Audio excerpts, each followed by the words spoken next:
इस कहानी की शुरुआत होती है 70 के दशक के शुरुआती दिनों से। भारत का एक परिवार है, वेदाम परिवार, जिसके जो मुखिया हैं वो अमेरिका के पेंसिल्वेनिया में एक कॉलेज में प्रोफेसर के तौर पर तैनात हैं और नई नई उनकी शादी होती है और परिवार मूल रूप से परिवार का ताल्लुक मुंबई से है। तो जॉब करते हुए उनके घर में अब नई खुशी आने वाली होती है, तो जो वेदाम दंपत्ति है वो वापस मुंबई आती है और मुंबई में उनके घर में एक बच्चे का जन्म होता है। नाम है सुबु वेदाम। कुछ दिनों तक वेदाम दंपत्ति अपने बच्चे के साथ यानी घर में आए नए नए मेहमान के साथ मुंबई में रहती है और उसके बाद ये दंपत्ति जो है ये वापस पेंसिल्वेनिया लौट जाता है और साथ में अपने छोटे से बच्चे सुबु वेदाम को भी ले जाता है।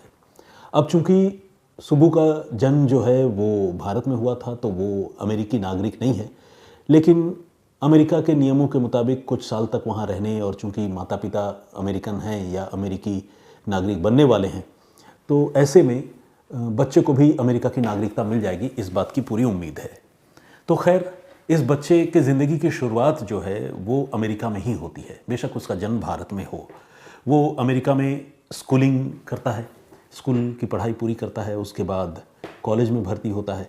वहीं के माहौल में बिल्कुल रच बस जाता है, अमेरिकन एक्सेंट्स में इंग्लिश बोलता है और उसके सारे दोस्त भी अमेरिकी बच्चे हैं। तो कुल मिलाकर मूल रूप से वो बेशक भारतीय हो लेकिन किसी अमेरिकन से किसी मामले में कम अमेरिकी वो बच्चा भी नहीं था। तो खैर, और ये जो सुबु वेदाम है ये स्कूल पूरी करने के बाद कॉलेज भी पहुंचता है, लेकिन कॉलेज में एक ऐसी घटना होती है जिससे अचानक एक बहुत ब्राइट चाइल्ड जिसका भविष्य बहुत उज्जवल है उसकी तकदीर बदल जाती है। 1980 में सुबु का जो कॉलेज में रूममेट था थॉमस किन्सर, उसकी रहस्यमयी परिस्थितियों में मौत हो जाती है। तब सुबु बिल्कुल एक नौजवान लड़का होता है और ऑब्वियसली थॉमस किन्सर नाम के जिस लड़के की मौत होती है वो भी नौजवान है।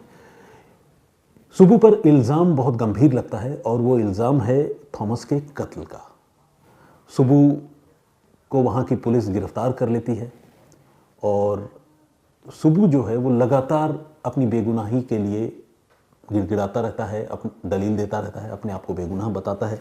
लेकिन जो अमेरिकी पुलिस है वो इस मामले की जांच करती है और जांच करने के बाद सुबु के खिलाफ कोर्ट में चार्जशीट पेश कर दी जाती है। इस मामले में ऐसा नहीं है कि सुबु अकेले ही कोई सस्पेक्ट है, इसके सुबु के अलावा कॉलेज के कुछ और भी लड़के हैं जो थॉमस किन्सर की मौत के मामले में सस्पेक्ट हैं।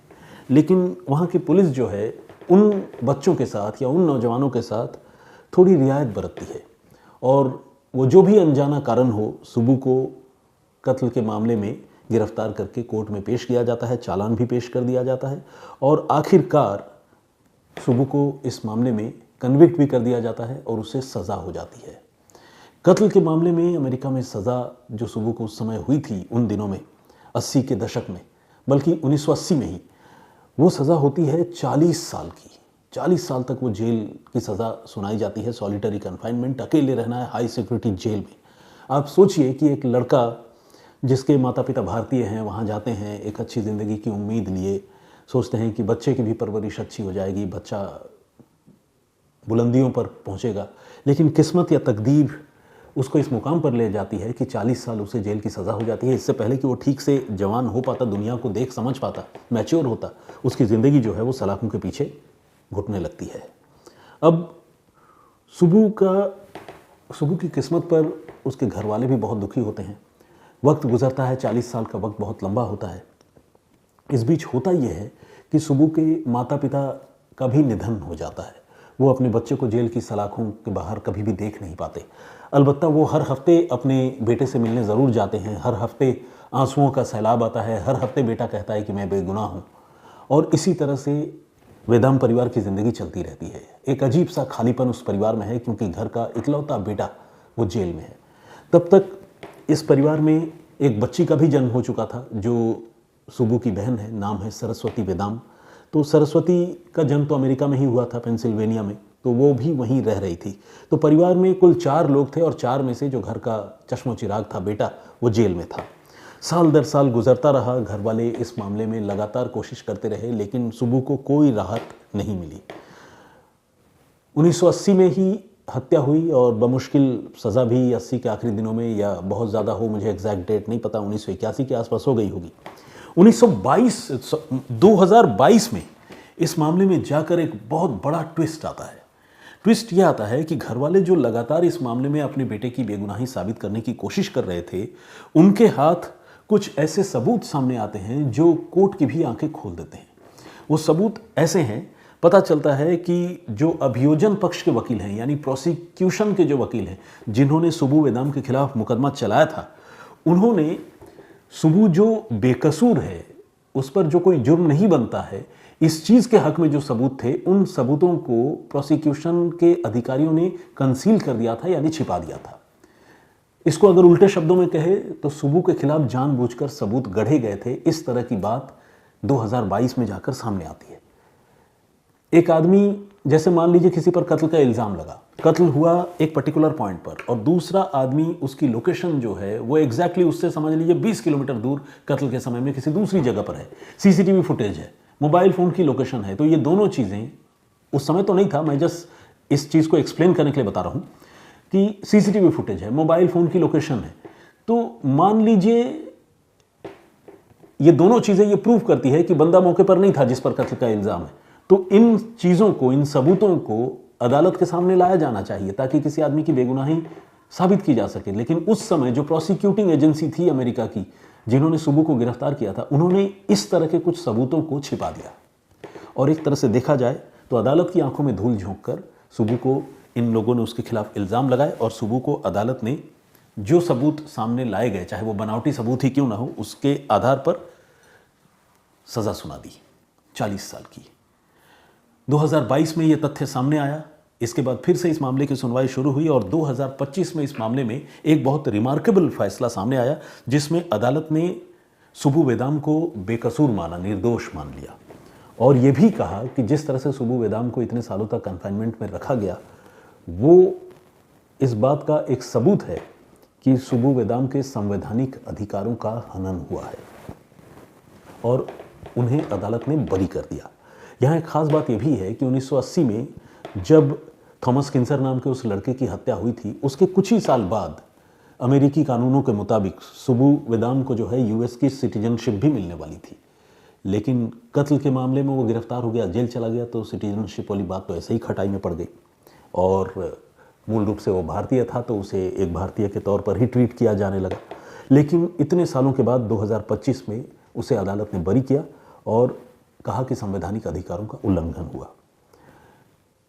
सुबू के परिवार में फ़िलहाल बहुत ज़्यादा लोग तो नहीं हैं, लेकिन अमेरिका में सुबू की बहन सरस्वती रहती हैं और 2 प्यारी प्यारी भांजियाँ भी सुबू की हैं जो अमेरिका में ही हैं। वहीं पढ़ लिख करके उन्होंने भी अपना करियर आगे बनाया है। तो ये परिवार जो है हमेशा सुबू के टच में रहा, सुबू के पास ये लोग आते जाते रहे और सुबू भी अक्सर जब भी समय मिलता, जेल से छूट मिलती, इजाज़त होती, वो इन्हें फ़ोन पर कनेक्ट करते, बातचीत करते। तो एक तरह से सुबू जेल में रहते हुए अपने परिवार के साथ उनका बहुत गहरा जुड़ाव रहा। लेकिन इतने सालों के बाद, तकरीबन 40 सालों के बाद, जब सुबू को जेल से रिहाई मिल रही थी, तब उन्हें फिर से अमेरिका की आइस पुलिस ने उठा लिया। आइस पुलिस यानी इमिग्रेशन एंड कस्टम एनफोर्समेंट। ये वो डिपार्टमेंट है जिसका काम है अमेरिका में गलत तरीके से घुस आए लोगों को डिपोर्ट करके उनके मूल देशों तक पहुंचा देना। तो सुबू के खिलाफ जो है एक और मुकदमा था जिसकी सुनवाई उसी समय में हुई थी जब कत्ल का ये मुकदमा सुबू पर चल रहा था, और वो मुकदमा था LSD नाम के एक ड्रग की चोरी और उसकी खरीद फरोख्त का, यानी बेचने का। इस मामले में सुबू को तकरीबन 3 साल की सज़ा हुई थी। तो कुल जमा अगर देखा जाए तो 43 साल की सज़ा थी, 43 ईयर्स। लेकिन अब जब उसकी सज़ा तो पूरी हो ही गई थी, इस मामले में भी 40 साल बाद जब सुबू एक तरह से जेल से जब रिहा हो रहा था, उस समय पता चला कि वो बेकसूर है, उसे गलत तरीके से फंसाया गया है। तो कोर्ट ने भी इस मामले में सुबू को बरी तो किया ही, साथ ही ये भी कहा, जैसा कि मैंने आपको पहले बताया, कि संवैधानिक अधिकारों का हनन हुआ है। लेकिन इतना होने के बावजूद आइस पुलिस ने सुबू को फिर से हिरासत में ले लिया, ये कहते हुए कि सुबू को अब अमेरिका से डिपोर्ट करके भारत भेज दिया जाएगा। सच्चाई ये है कि भारत में दूर के रिश्तेदार तो होंगे, लेकिन जो क्लोजेस्ट फैमिली मेंबर है सुबू के, वो अमेरिका में ही थे। तो ऐसे में सुबू जो है वो अमेरिका से भारत वापस आने के बहुत ज़्यादा इच्छुक नहीं थे। ऐसे भी उन्होंने अपनी ज़िंदगी का एक बड़ा वक्त, बेशक जेल में ही सही, अमेरिका में गुजारा था। स्कूलिंग, कॉलेज की पढ़ाई उन्होंने अमेरिका में की थी। तो अमेरिका के माहौल में जिस तरह से वो रचे बसे थे, भारत आकर एक नई शुरुआत करना उनके लिए शायद मुश्किल भी होता। तो उन्होंने इस मामले को चैलेंज किया और कोर्ट में फिर से अपनी फरियाद की और कहा कि वो जो है डिपोर्ट होकर भारत नहीं जाना चाहते हैं। इस मामले में डिपार्टमेंट ऑफ होमलैंड सिक्योरिटी जो है एक पार्टी थी जिसकी जिम्मेदारी थी कि सुबू को अमेरिका से डिपोर्ट करके भारत पहुंचा दिया जाए, और वो इस मामले में मुकदमा ये डिपार्टमेंट लड़ रही थी। और सुबू ने अपनी जो फरियाद की उसमें सुबू ने बताया कि यहाँ मेरा परिवार है, परिवार वालों के साथ मैं बहुत अच्छी तरह से कनेक्टेड हूँ, और आज की तारीख में मेरी उम्र 64 साल की है, 64 ईयर्स। मैं जब से जेल गया हूँ तब से मेरा व्यवहार अच्छा रहा है, और मैंने जेल में न सिर्फ पढ़ाई की, खुद कई डिग्रियां हासिल की, बल्कि दूसरे जो इनमेट्स हैं, दूसरे जो कैदी हैं, उनको भी मैंने पढ़ाया। और इस बात को जब मुझे बरी किया गया तब कोर्ट ने भी रिकॉग्नाइज़ किया, और कोर्ट ने ये कहा कि एक सिटीज़न के तौर पर मैं काफ़ी ग्रोन अप हूँ आज की तारीख में, और मैंने बहुत मैच्योर और डिसेंट बिहेवियर जेल में डिस्प्ले किया है, शो किया है। तो इसलिए मुझे कम से कम अब बाकी की ज़िंदगी अमेरिका में रहने की इजाज़त दी जाए। उन्होंने ये भी कहा कि अगर मुझे अमेरिका में रहने की इजाज़त मिलेगी तो मैं पेंसिल्वेनिया में तो नहीं, लेकिन मैं कैलिफोर्निया जाना चाहूँगा। वहाँ मेरे परिवार के लोग हैं और मैं उनके साथ रहूँगा, और वहाँ एक PhD के प्रोग्राम में भी मैं हिस्सा लेना चाहता हूँ। कहने का मतलब ये कि वो आगे भी अध्ययन, अध्यापन यानी पढ़ने पढ़ाने के काम में रचना बसना चाहते थे। जैसा कि आपको मैंने बताया था, सुबू के पिता भी फिजिक्स के प्रोफेसर थे, तो परिवार में एक पढ़ने लिखने का माहौल था। तो सुबू की ये सारी बातें जो है वहाँ के कोर्ट को कन्विंसिंग लगी, और कोर्ट ने सुबू के हक में फिर से एक बड़ा ही आउट ऑफ द वे जाकर एक फैसला दिया। आमतौर पर ड्रग्स के मामले में जो भी लोग कन्विक्ट होते हैं अमेरिका में, किसी दूसरे जुर्म में सज़ा पाने के बाद अमेरिका उन्हें डिपोर्ट करे या ना करे, लेकिन ड्रग्स के मामलों में जो कन्विक्ट होते हैं उनको अक्सर डिपोर्ट कर दिया जाता है। लेकिन सुबू के मामले में कोर्ट ने एक अलग से फैसला सुनाया और कहा कि नहीं, जिस तरह से उन्होंने जेल में अपना व्यवहार दिखाया, पढ़ाई की, हायर एजुकेशन जेल में रहते हुए लिया, दूसरे कैदियों को पढ़ाया, जेल में उनका व्यवहार अच्छा रहा, आगे भी वो पढ़ना पढ़ाना चाहते हैं, परिवार के साथ उनकी बॉन्डिंग बहुत अच्छी है, प्लस जिस तरह का व्यवहार और जिस तरह की बातें उन्होंने अब 64 साल की उम्र में कोर्ट में आकर की है, जिसमें उन्होंने ये भी कहा है कि लड़कपन में उनसे जीवन में कई गलतियां हुई नए उम्र में, लेकिन ये भी सच है कि उन्होंने कत्ल नहीं किया था। तो एक तरह से सुबू ने इशारों इशारों में ये माना कि LSD के मामले में जो है वो शायद दोषी थे। इशारों में माना, क्यों माना? क्योंकि सुबू ने इस मामले में नो कॉन्टेस्ट चूज किया था। नो कॉन्टेस्ट मतलब किसी भी मुकदमे को नहीं लड़ने का फैसला करना, यानी वो न तो खुद को बेकसूर मानते हैं और न ही गुनहगार मानते हैं। ऐसे में जब नो कॉन्टेस्ट कोई चूज करता है तो फिर जिम्मेदारी प्रोसिक्यूटिंग एजेंसी की होती है कि वो जो मुलजिम है, अगर वो नो कॉन्टेस्ट चूज करता है तो उसे वो सज़ा दिलाने के लिए कोर्ट में क्या सबूत पेश करती है, एजेंसी सबूत पेश करती है और सुबू को उस मामले में सज़ा होती है। तो एक तरह से सुबू इशारों ही इशारों में ये कहते हैं कि नए उम्र में, लड़कपन में मुझसे कई सारी गलतियां भी हुई थी, लेकिन मैंने उन गलतियों को सुधारा है और एक अच्छे ह्यूमन बीइंग के तौर पर, एक अच्छे अमेरिकी नागरिक के तौर पर अब मैं बाकी की ज़िंदगी जीना चाहता हूँ। तो कोर्ट इस बात को अप्रिशिएट करता है और कोर्ट यह फैसला करता है कि सुबू को ड्रग के मामले में दोषी करार दिए जाने के बावजूद और 43 ईयर्स अराउंड जेल में रहने के बावजूद अब जब उन्हें आज़ादी मिल रही है तो इसके बाद उन्हें अमेरिका से डिपोर्ट करके दुनिया में कहीं और या भारत नहीं भेजा जाएगा। ये एक ऐसी कहानी है जिसमें किसी आदमी के साथ इंसाफ होता हुआ दिख तो रहा है, लेकिन असल में ये घनघोर नाइंसाफ़ी की कहानी है। कोई एक ऐसा आदमी जो बेगुनाह हो, जिसके खिलाफ कोई कंक्रीट एविडेंस ना हो, बियॉन्ड डाउट जिस पर जुर्म साबित ना होता हो, उस आदमी को 40 सालों तक कत्ल जैसे संगीन जुर्म में सलाखों के पीछे रखा जाए और उसके बाद जब आज़ादी मिले फिर से उस पर मुकदमा चलाया जाए और कहा जाए कि डिपोर्ट करके भारत भेज दिया जाए, तो आप समझिए कि उस आदमी के साथ कानून के नाम पर और इंसाफ के नाम पर कितनी ज़्यादती हुई। लेकिन अब सुबू की ज़िंदगी की नई शुरुआत होने वाली है। कोर्ट ने जो DHS डिपार्टमेंट है, department of homeland and security America, उसको ये कहा है कि आपके पास 30 दिनों का समय है, हमने जो फैसला सुनाना था हमने सुना दिया, अगर आप इस मामले को लेकर अपील करना चाहते हैं तो कोर्ट में अपनी बात रखिए, अदरवाइज सुबू को एक आज़ाद नागरिक की तरह जीने की छूट दे दी जाएगी। तो ये है पूरी कहानी। अक्सर हम ये सुनते हैं कि भारत में बहुत सारे ऐसे केसेस या मुकदमे आते हैं जिसमें कोई आदमी झूठे केसेस में फंसा दिया जाता है और वो सालों साल बगैर किसी जुर्म के जेल में रहता है, या 100 रुपए की चोरी के मामले में पता चला कि 10 साल जेल काट कर आ गए। इस तरह की बड़ी दर्दनाक कहानियां सामने आती हैं। लेकिन अमेरिका जैसे विकसित देश में, जिसका उदाहरण पूरी दुनिया के लोग एक दूसरे को दिया करते हैं, वहाँ जस्टिस सिस्टम का क्या हाल है, या वहाँ भी इस तरह की चीज़ें होती हैं, ये भी जानना अपने आप में एक बहुत ही शॉकिंग और हैरान करने वाली बात है। तो ये थी पूरी कहानी, बहुत दर्द भरी कहानी सुबू वेदाम नाम के एक नौजवान बच्चे की, जिसकी उम्र अब 64 साल की हो गई। एक तरह से पूरी ज़िंदगी ही निकल गई। इस घटनाक्रम पर और वहाँ के क्रिमिनल जस्टिस सिस्टम पर अब आपका पॉइंट ऑफ व्यू क्या है, प्लीज़ हमें कमेंट करके ज़रूर बताइएगा। जो प्रीवियस स्टोरी मैंने आप लोगों को सुनाई थी, हमने आपको बताया था कि किस तरह से कानपुर में कुछ लोग जो किडनी ट्रांसप्लांट करने का इलीगल रैकेट चला रहे थे, उनके खिलाफ क्रैकडाउन हुआ है और एक बड़े रैकेट का खुलासा वहाँ की पुलिस ने किया है। उस पर बहुत सारे लोगों ने कमेंट किया है और उन्होंने अपनी अपनी राय रखी है। महिपाल सिंह ने कहा है कि जो MBA छात्र है जिसने अपनी किडनी जो है बेचने का फैसला किया, वो बहुत ही दुखद है, और उन्होंने कहा कि ये कलयुग है और इस दौर में शायद कुछ भी हो सकता है। अशोका शुक्ला ने भी कमेंट किया है और उन्होंने कहा है कि पुलिस की कार्रवाई हुई किडनी रैकेट के लोगों पर, लेकिन जो बड़े लोग हैं जो इस रैकेट में शामिल हैं, और ऐसा लगता है कि सफ़ेद पोश और नेता किस्म के लोग भी हैं, अलग अलग राज्यों के लोग इन्वॉल्व हैं, क्या उन लोगों तक भी पुलिस या कानून के हाथ पहुँचेंगे? उन्होंने ये सवाल पूछा है, यानी उनके मन में ये चिंता है।